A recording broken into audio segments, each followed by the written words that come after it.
Նիկոլ Փաշինյանն օրերս տեսանյութ էր հրապարակել, շրջում էր սուպերմարկետում, զարմացած նայում էր մսամթերքի, կաթնամթերքի, խմիչքների արժեքին, սակայն առանց գնում անելու դուրս է գալիս խանութից։ Արմլուրի հետ զրուցող քաղաքացիները նույն դեմքով են խոսում թանկացումների մասին։ Ամեն ինչը թանկանում, ամեն ինչը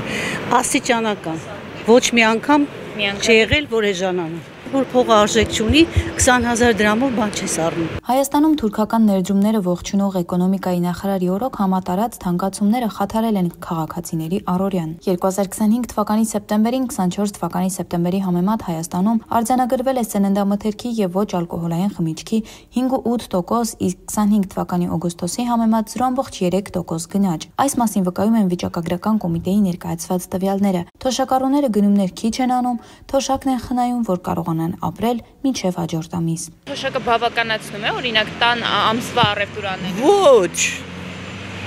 Այդ թող իրանք 30-40 հազարով ովքեր որ բան են նշանակում, ապրեն ամիսը, հետո նոր խոսան։ Դեղերը 1000-ով իմ համար ավելացել էր այս անգամ, որ վերցրեցի։ Աշխատում ենք թողնել այնքան, ինչքան կա,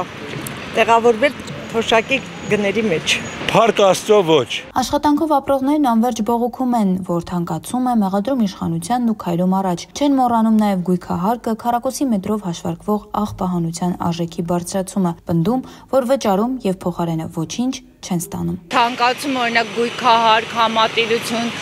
որտեղ որ այդ հաստատությունները մենք վճարներ ենք անում եւ բացարձակ չենք